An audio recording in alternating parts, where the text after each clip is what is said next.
And it is the top of the hour, so we are going to dive right in. Good morning, everyone. Thank you for joining us. We are very excited to bring Timothy Johnson here today to talk a little bit about archetypes and how he uses it in his work. He has a great introduction, so I will not waste any more precious time that we all want to hear from Tim. So Tim, please take it away. Awesome. Thank you very much. Good morning, everyone. Let me go ahead and share my screen, and then we'll dive right in.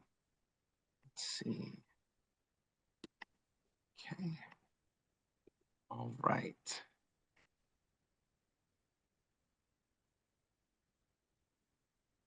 Everybody, can everybody see that okay on their screen? All right, fantastic. All right, so my name is Tim Johnson, and I work as the academic specialist for advanced placement in Anne Arundel County Public Schools. We are located in Annapolis, Maryland. We are just a short drive away from the Naval Academy and probably about 25 minutes from Baltimore, just to sort of situate where we are. I've been in my current role since last December, but prior to that, I was in our STEM magnet program, and that's sort of where my systems thinking journey began. Just to give you kind of a quick run through of our agenda, I'm going to quickly go through sort of where my systems thinking journey began, talk about how systems thinking motivated our work, look at sort of creative ways we tried to use systems thinking to engage both teachers and students, and then we'll dive into one of our more common archetypes that we use with our kids, fixes that backfire. And then we'll talk about how these things can not only connect to academic work in the classroom, but also hopefully you see some relevance to your daily work. So my origin story with systems thinking. I took a position in the STEM office in the spring of 2019. And full disclosure, I have a humanities background. I am a certified social studies teacher. So STEM was definitely a learning curve for me. And I tried to dive into the position and learn as much as I possibly could. And the STEM program that we have in our district, a lot of the curriculum, a lot of the activities, a lot of the experiences we afford kids are aligned to these STEM values.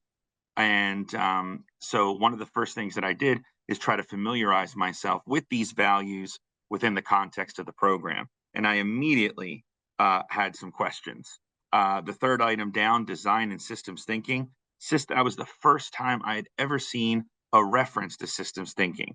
And I immediately went to my supervisor and I was like, in order for me to really be able to support kids and teachers, I need to build up my background a little bit on systems thinking because this is going to be new to me. And she pointed me in the direction of the Water Center. And I started attending an open studio when I could fit it into my work schedule. And then we slowly progressed from that to forming a cohort of teachers from our district that did the advanced facilitator credential. And if you have the time, I highly recommend it. I mean, it was a fantastic experience where you just get immersed in this world of systems thinking. And by the end, you really come out on the other side with some great strategies. And full disclosure, before we dive in, my personal growth in systems thinking, particularly archetypes, was not sort of a straight line of progress. There were certainly bumps in the road. There were certain concepts where it were quite abstract and took me a while to get like causal loop diagrams. So if you're new with systems thinking and some of these concepts are a little difficult or abstract, just stay the course. Keep practicing and just keep trying to use them and through repetition and lots of support from the great folks at the Water Center. I promise you, if I can get it, you will too. So let's keep going through here. And I want to talk about sort of what motivated our work when it came to trying to incorporate more systems thinking into our work with teachers and students. And I'll give you a little bit of background. I'm getting ready to share some quotes with you from the National Center on Education Statistics. And these quotes represent lots of conversations that were happening in public schools around the country pre COVID. And then, of course, by the time the pandemic hit, we were looking for anything that we could to engage folks. But this kind of sets the context for sort of the world I was walking into in the spring of 2019. So what I'm going to do is I'm going to give you about 30 seconds to just kind of digest some of these quotes, and we'll have a quick conversation about what phenomenon might we be able to attribute to some of these statistics. Okay, so here's quote number one.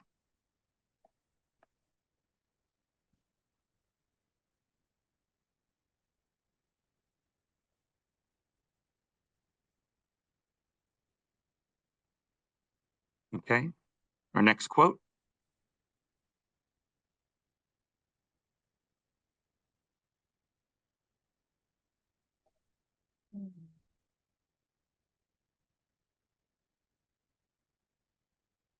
Okay, quote number three.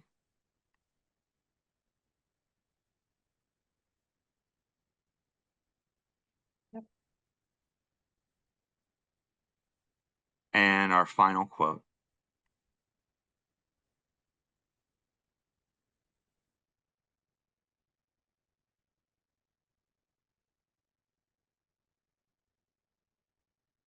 So let's sort of pause the presentation real quick and have just kind of a quick discussion here.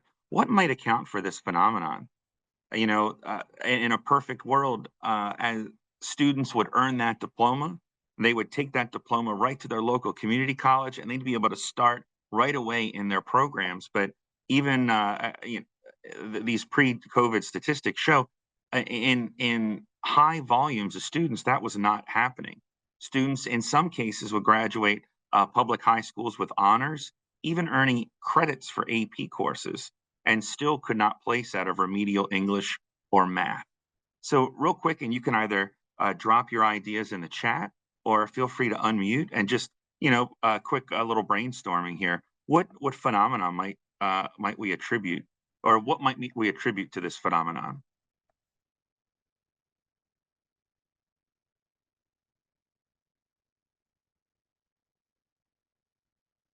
So I see a disconnect between pre-K and post-secondary systems. Grade inflation. That was definitely on my list. That one system does not fit all. Absolutely. Uh, is this you? Yes, this is data from the United States. Focusing on tech. Wow. I had a whole list of things I was going to share, but you guys are knocking them out. Focusing on test prep rather than conceptual understanding, and that's a lesson we can learn from our European friends on the call. They do zero test prep.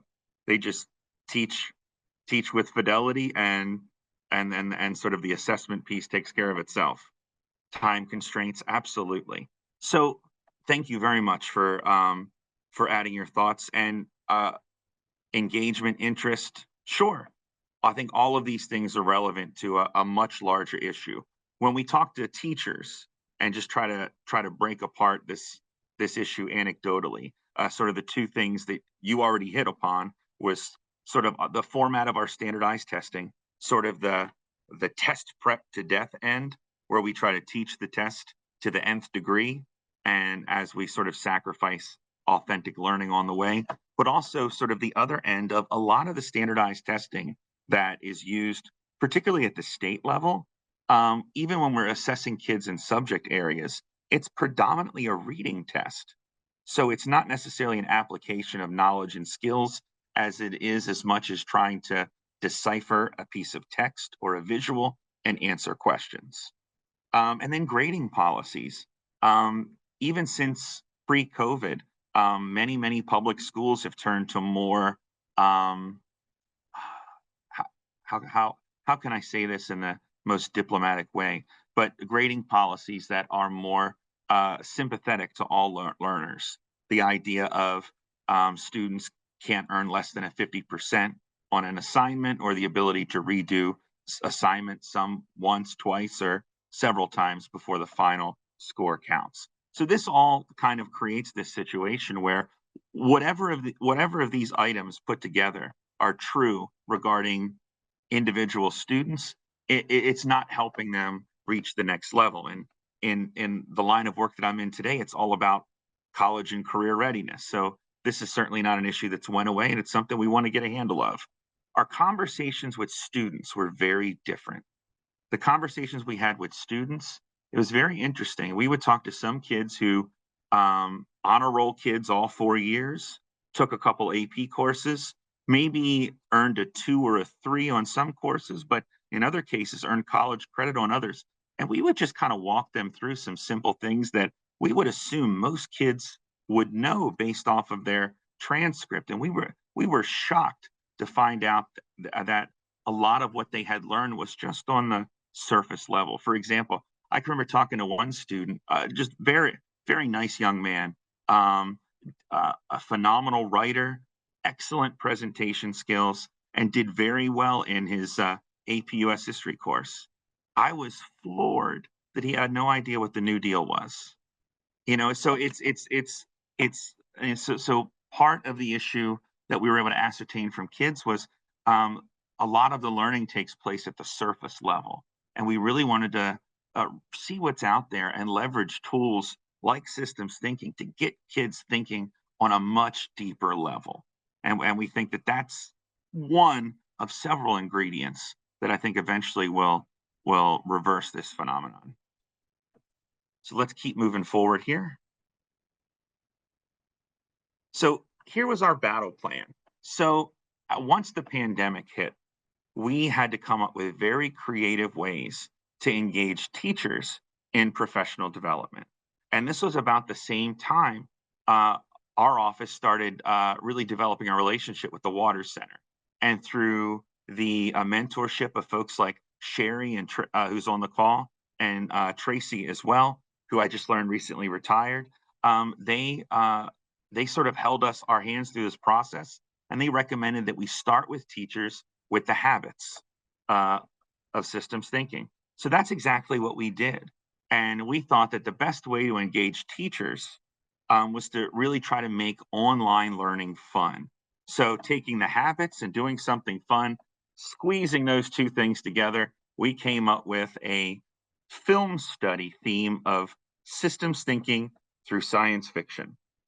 And what we would do is we would pick a series of films, have the teachers watch the films on their own time, and then we would meet once a week to discuss the films and apply what we saw to the habits of a systems thinker. And by the way, if you haven't, a quick plug for the Thinking Tools Studio, um, great resources. These cards that feature the habits, they even have an interactive version where you can sort of flip back and forth.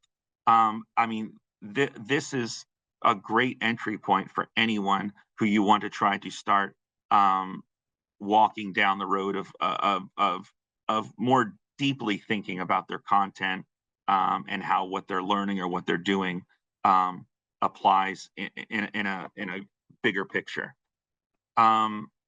So our first series, we looked at the first few Star Trek films, and we discussed the one film each week, and then we applied sort of the habits of a systems thinker to the characters in the film, and then tried to make connections to our daily work with kids. And then the word sort of spread that wow, the STEM office is doing professional development, and we get to watch movies.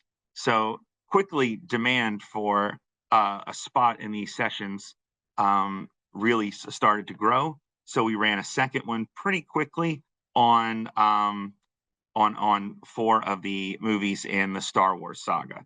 And again, same kind of deal. We apply the habits of a systems thinker, and then to the characters, to the story, and then we try to make connections to our daily work with kids.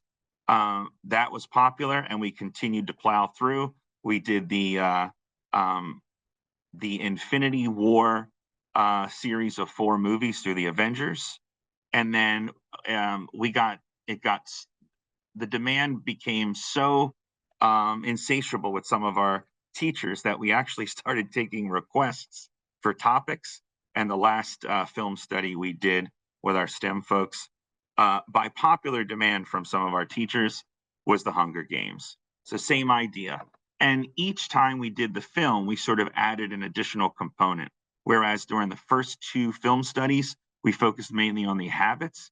By the third film study, taking largely the same cohort of teachers, we started embedding some of the tools like causal loop diagrams and some other tools to get them to start moving from just the thinking to sort of the application as well. And then by the time we got to our final film study, we were having teachers develop both activities for the classroom within their content area, and then eventually full-blown lesson plans that were made available to all the teachers in our magnet program. So it was a very basic approach that eventually evolved over time into something far more complex and meaningful for teachers. So we go from the habits to the tools. And again, certain tools seem to lend themselves better with certain content areas. I can tell you across the board, I think the one tool that's most universally applied throughout the content areas is the iceberg. And there's just so much application there, regardless of what you're studying. And then, of course, each of the other tools were applied based off of their relevance to the classroom. And then once we have a basic understanding of the tools, we move our teachers into a far more complex relationship, having those tools work together into some of these really fascinating archetypes, which is sort of the backbone of today's presentation. So we're going to dive in and just take a look at some of the archetypes real quick.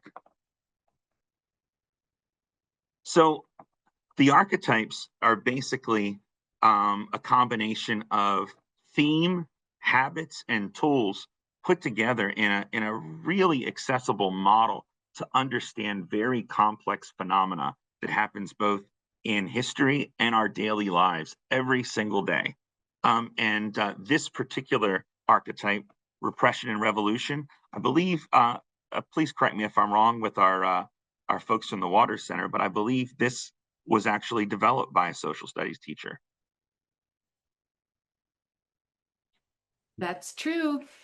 Awesome, awesome. So here's how this sort of relates to my current work. So these are the types of things we were able to start with our social studies teachers and really help kids sort of break down these very difficult historical questions in a visual way that would then help them articulate both orally and in writing their much more firm understanding of a complex historical development. For example, so think about this theme, repression and revolution. When official policies are perceived as repressive and members of the oppressed group join together to act defiantly. It's these themes that help them unpack very difficult writing tasks.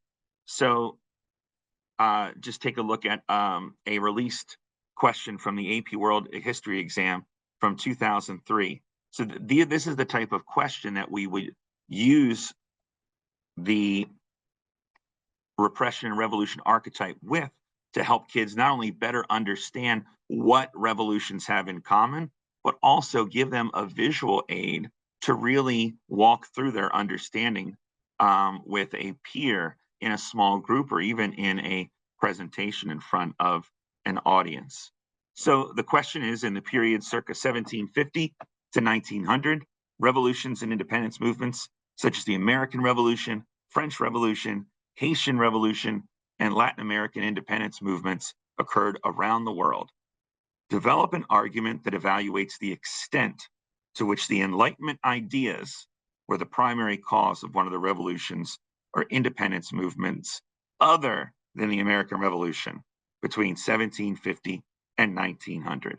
There is a lot going on in that question, but I would contend that students who have the ability to articulate these patterns in an archetype like the revolutions and repression and revolutions stand a much better chance of developing an essay that will score higher than maybe a student who just has sort of basic argumentative writing skills.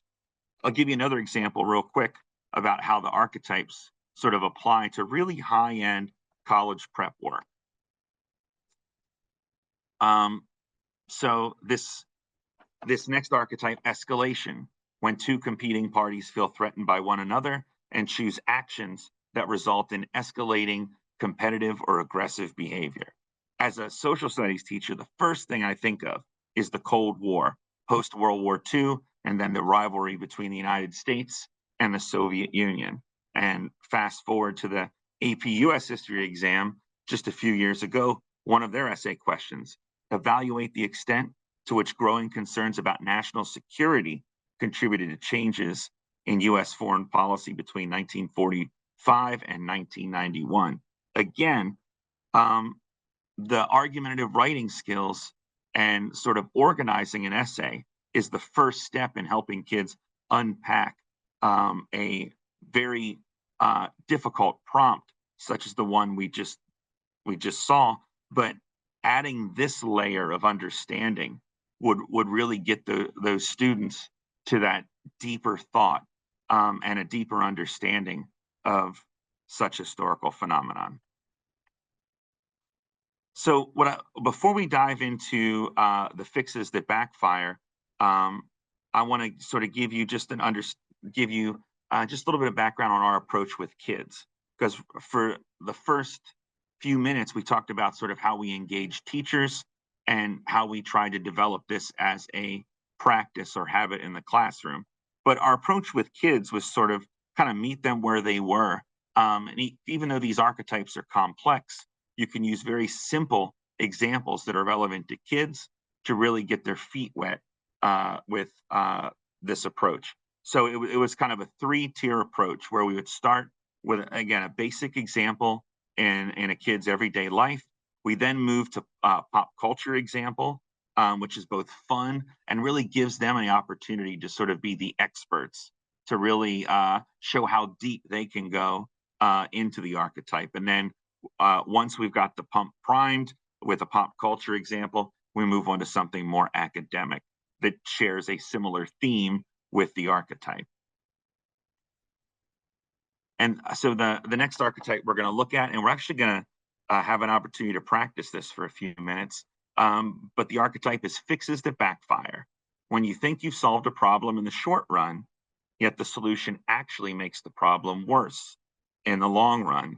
So just to give you an opportunity to play with this archetype for a few minutes, in just a second, we're going to divide you into breakouts. We're going to give you a copy of this template, and then we're going to see if you can come up with sort of an example from your daily lives or work where you can illustrate going through this cycle. And I'll quickly kind of demonstrate sort of where to start and kind of where to go back around in the circle. But you would start with the problem, and then you would move to the attempted fix of the problem. And then when you get to the sort of the hash marks on the screen there, that's a time delay. So you'll address your problem, the attempted fix, sort of how does the time delay factor into sort of making this problem more challenging or difficult, and then of course the unintended consequences of the fix. And a lot of times in a system, these fixes that backfire go around and round in this pattern quite a few times. So that's sort of a kind of a snapshot of what we're looking for. We're going to put you into small groups and give you about 5 minutes to play with this archetype, and then report back on just a example from either your daily life or work that fits this pattern. Any questions before we dump you into breakouts? It looks like we have a question about the B's and R's, so balancing and reinforcing. So maybe real quick what that means in this archetype. Okay, let me go back here.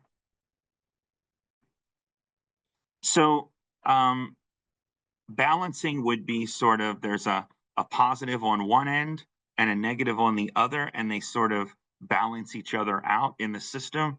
Whereas reinforcing, you'd be going in the same direction over and over again, whether that's something more positive or negative. Does that make sense? It's been a while since I've explained this, so I'm going to defer to my water center friends to make sure that I've actually given you accurate information. I think you did great. And in terms of what it means for behavior, a balancing loop will maintain a state. So like a thermostat in your house, it's going to keep that temperature if you have a thermostat, and then reinforcing is like a snowball rolling down a hill. It's going to accelerate something in a system. Looking to my AFC coach, Sherry, did I miss anything?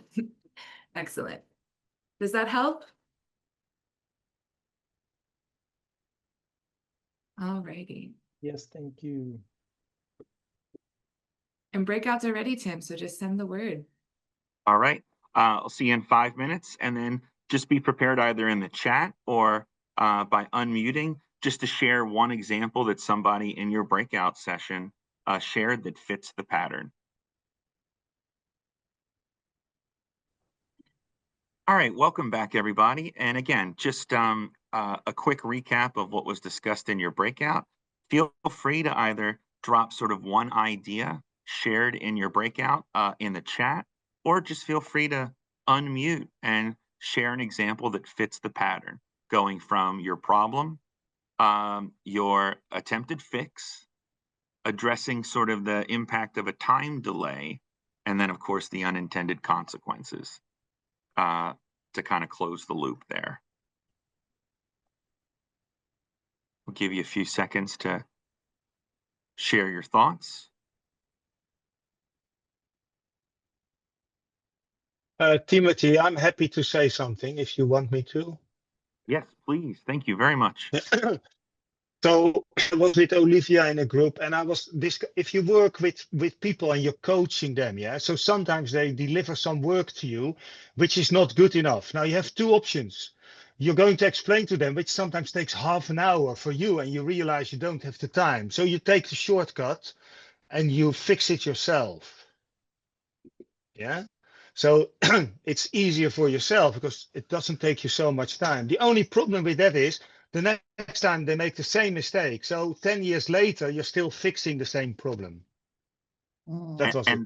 And that's how that pattern can be continuous, going through that archetype over and over and over again. Some of the pop culture examples that we'll share with you in just a minute, we're going to go through the loop one time, but know that it's kind of a gross oversimplification of the pattern, in that more often than not, it will just keep the problem will keep reinforcing itself. Yeah. Thank you. So Thank often you. pushing that extra time in from half an hour, even if it's too much, it's very worth doing it. Thank you very much. Would anybody else like to share an example, either either unmuting or dropping it in the chat? This is Janice. We have one. There, having problems with people who constantly join meetings late and then ask for a recap, which causes the meeting to be delayed.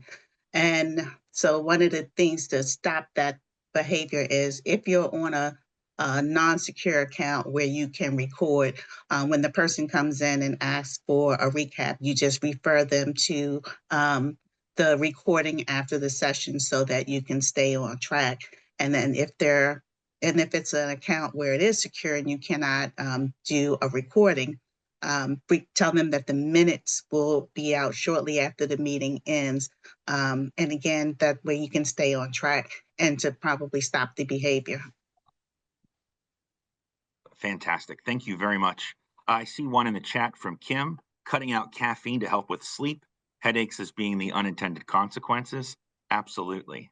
I can certainly relate to that. I was never a coffee drinker growing up, and my first year teaching, some of those early 5 a.m. mornings where you're trying to get to school and avoid the line for the copying machine, I quickly became a coffee drinker. All right, so this is sort of step one in sort of that 3-step arc we use with kids to really help them internalize one of these archetypes. Start with something, a daily life, familiar, very accessible. But then we're going to give them an opportunity to kind of be the expert by moving to a pop culture example that's fun and something they tend to know a lot about. So that's the direction we're headed next. All right, so the first storyline we're going to walk you through, kids, especially in the last 10 years, man, comic books have made such a comeback, and mostly because of the $100 million films that are just amazing and sort of visually kind of take your breath away. But this presents a storyline that not only fits the pattern, fixes the backfire, but you could go around several times with sort of the patterns of the events in the movie as things get worse and worse. I'm just going to go around the loop once just to give you kind of an oversimplification of the plot. So here we go. So we're going to start with this guy. The previous movie, the movie right before Captain America Civil War, was the Avengers, The Age of Ultron. And Ultron was this robot built by Tony Stark, Iron Man, who used artificial intelligence. And the goal was to use the greatest and latest technology possible to keep the world safe from all of the aliens and monsters that were threatening Earth. And this in and of itself could be its own fix that backfired. But of course, any science fiction movie with AI and robots, if you've seen Terminator, you know how this thing ends. It doesn't end well. The movie ends in a battle, which the Avengers do come out on top. But unfortunately, the collateral damage destroys the fictitious nation of Sokovia. So that's our problem. Sokovia is destroyed, and even though the Avengers saved the world, there's a ton of folks perished as a result of this conflict. Okay, so how do we prevent this from happening again? We're going to move on to our fix. Okay, the Sokovia Accords. The United Nations is going to force the Avengers to sign a treaty that basically puts the Avengers, who is our group of heroes, under the thumb of the UN Security Council.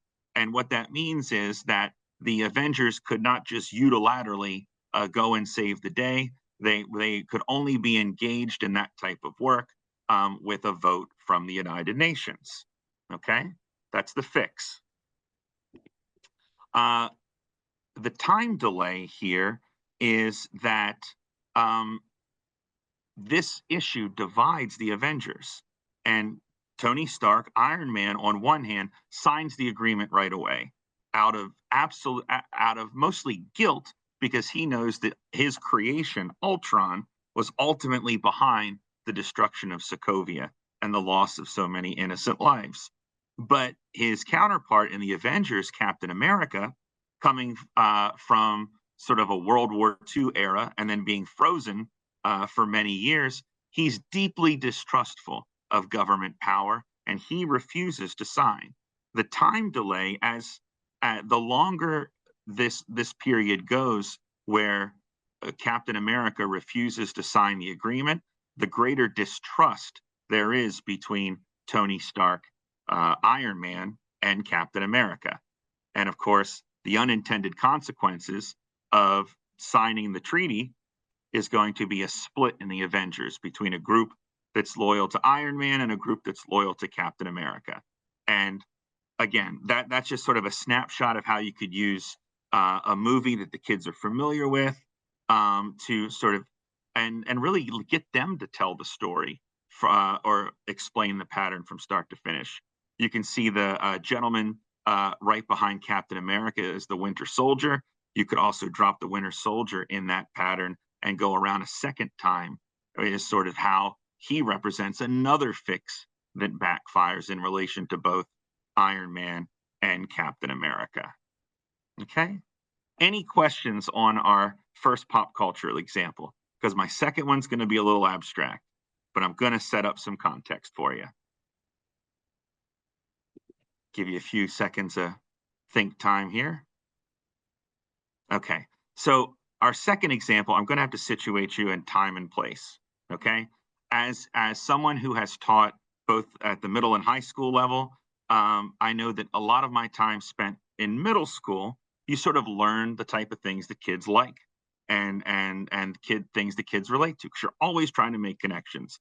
And the one thing that has not changed in 20 years is middle school boys love two things: basketball and wrestling. And any chance I get to make a connection to either one of those, okay, is sort of a foot in the door to engage them in something more academic. So I'm going to use an example from not the world of sports, but the world of sports entertainment. Okay, how many of you recognize the logo on your screen? Anybody have any idea what Saturday night's main event is? Okay, it's wrestling. So back in the 1980s, if you were an adolescent and you really wanted to try to understand adult humor, you would stay up late at night, watch the 11 o'clock local news, and if you didn't fall asleep, you would try to watch Saturday Night Live. Saturday Night Live ran for 3 straight weeks, and on the 4th week, they took a break. Well, NBC would plug in every 4th week a wrestling show called Saturday Night's Main Event. So I'm going to go through a quick storyline, illustrating some characters from that world and showing you a very entertaining fixes that backfire example. While abstract to some folks that aren't necessarily wrestling fans, I guarantee you your middle school kids would love it. Okay, so we're going to start here, and I have to make a commentary on sort of the state of pop culture in 2025. Unfortunately, we lost over the last week, we lost quite a few sort of pop culture icons from the 1980s. For those of you that were children during the 80s, like myself, you're starting to see that your childhood kind of fade in the distance. Ozzy Osbourne, Malcolm Jamal Warner from The Cosby Show, and of course, Hulk Hogan. So Hulk Hogan is in this example. We're talking about the character, not the person. Okay, so here we go. Here's our world in 1988. Okay, probably not very difficult to figure out who the good guys and the bad guys are in this image. Okay, but for those of you that are unfamiliar, on the left-hand side, we have the Macho Man Randy Savage, who at the time was the World Wrestling Federation champion, and his partner, probably the most famous professional wrestler of all time, Hulk Hogan, and they are taking on the Twin Towers.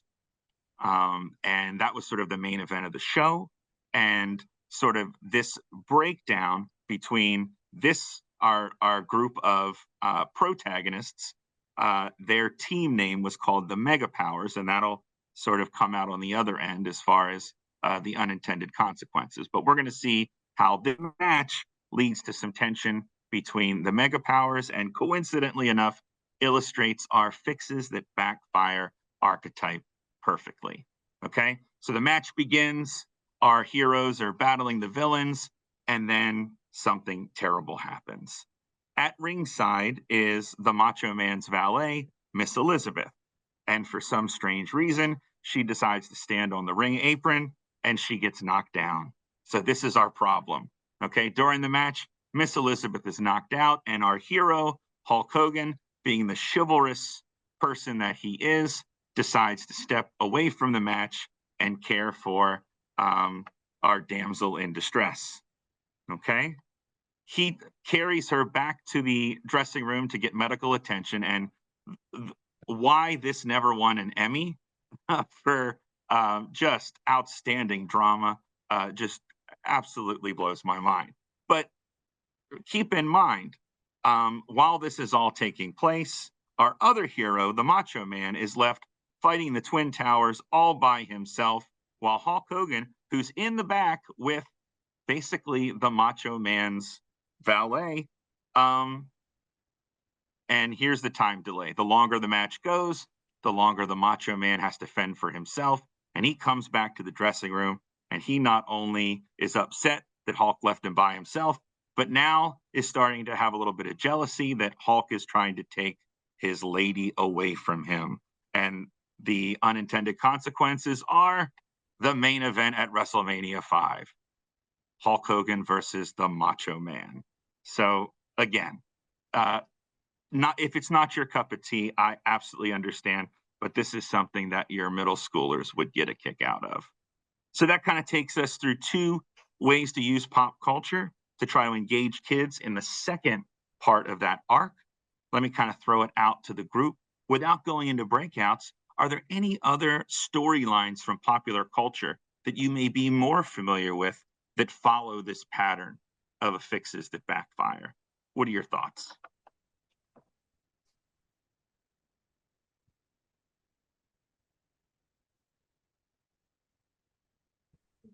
I think I'm actually struggling a little bit as that. So I teach elementary school and I'm thinking about books and I'm thinking about Yeah. movies, and I can think of lots of examples where like it escalates, right? Like I can think of like if you give a mouse a cookie, right? Like he's, thinks he's fixing by like giving him what he wants, but but it just like escalates. So I can see things where like it never actually works in the immediacy, but like over time gets worse. But I know they're out there. I just can't think of any. So if anybody has some ideas for elementary school, I would love to know it.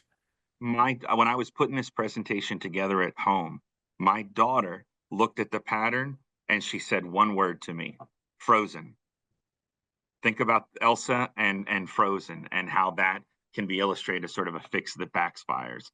The idea of her having this great power and her fix is trying to isolate herself, and then over time the winters elsewhere get worse because of her sort of exile, and that, and sort of you can kind of see where the pattern goes. But I got to give my daughter credit for that. I don't know how she went from Iron Man to Frozen, but it works. No, that's amazing. And kids probably will come up with better examples than I will. Awesome. Also, Thanks for someone being said here. Bluey. Probably every Bluey episode has that, I feel like. Somebody's gonna have to explain this Bluey phenomenon, because my kids were more like Blue's Clues and Dinosaur Train. So I missed the Bluey phenomenon. But if anybody could, I am familiar with Peppa Pig though. That's kind of like that's where the pig's noses are out to the side. I think I do remember Peppa Pig, but Bluey is not. That's not something I'm familiar with. So somebody either in the chat or just unmuting, let us know either how Bluey could illustrate the fixes that backfire, or even Harry Potter. That would be a cool one to kind of go through as well. What are your thoughts?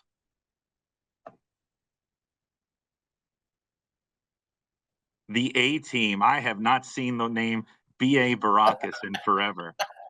Fantastic. Wow. Gru becoming a parent in the Minions. Absolutely. That's another good one for elementary too. They just don't make shows like the A Team anymore, do they? That's fantastic. Any other examples that you'd like to share? I think these are great. Steve is starting a podcast. That's for Blue's Clues. That's awesome.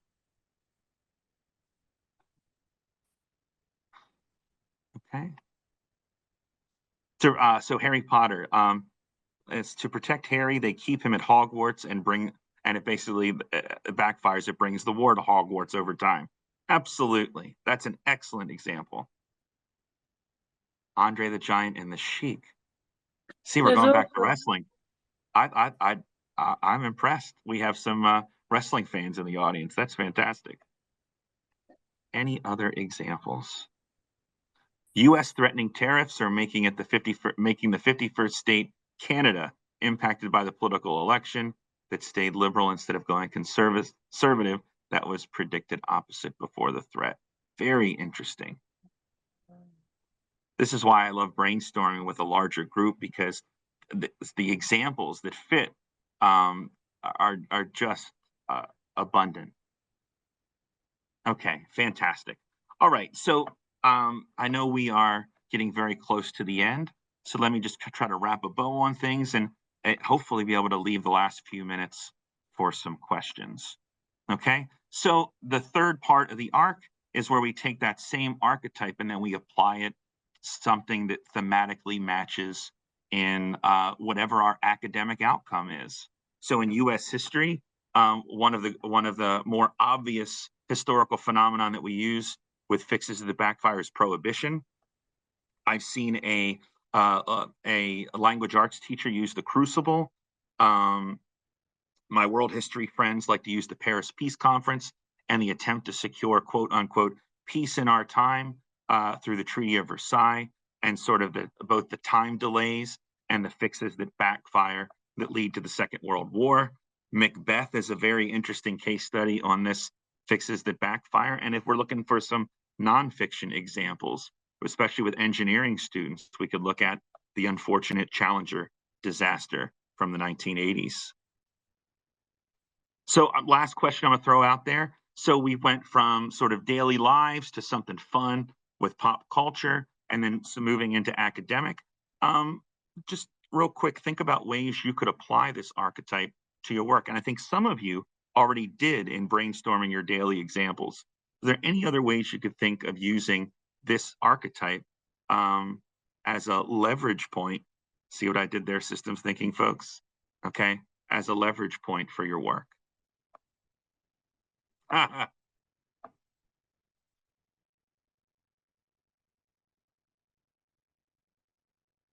Oh, I like the housing crisis, making owning a home available to more people and how that backfired. That's a fantastic example. That'd be great for an economics class, for sure. You'd be surprised how hard it is to find an AP macroeconomics teacher. They do not grow on trees. Insecticide to get rid of weeds, which decreases. Okay, so we go back to like Rachel Carson and her work with Silent Spring. So we could even connect that to a literature example as well. Awesome. I love these examples. Overuse of ChatGPT by students. My goodness, is that a hot button topic right now? Holy moly. There's going to be a lot of discussion at the beginning of the school year around the country on how to use AI, how to avoid AI, how to use it responsibly versus how to make sure that your kids aren't overusing or abusing it. Okay, fantastic. All right. Well, I think I am about out of time. I did want to sort of end with give you an opportunity to ask some questions. And then if you, for any reason, like to follow up, to share some ideas or have any questions that you think of after the fact, I'll leave my contact information up on the screen. And like you, I look forward to continuing in my own systems thinking journey.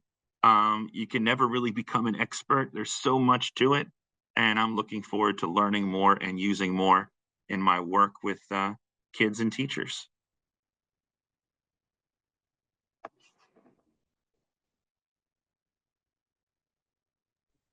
Tim, you were getting a lot of love in the chat, and feel free to unmute if anyone wants to share that out loud with Tim. Thank you for such a wonderful session. I am buzzing with ideas personally. Does anyone have anything they want to share with Tim? I just want to add that, I mean, I could listen for another hour. You're very engaging. I'm like, where were you when I was in school back in the day? So thank you for sharing, and thank you for what you do for the students in this country. Thank you very much.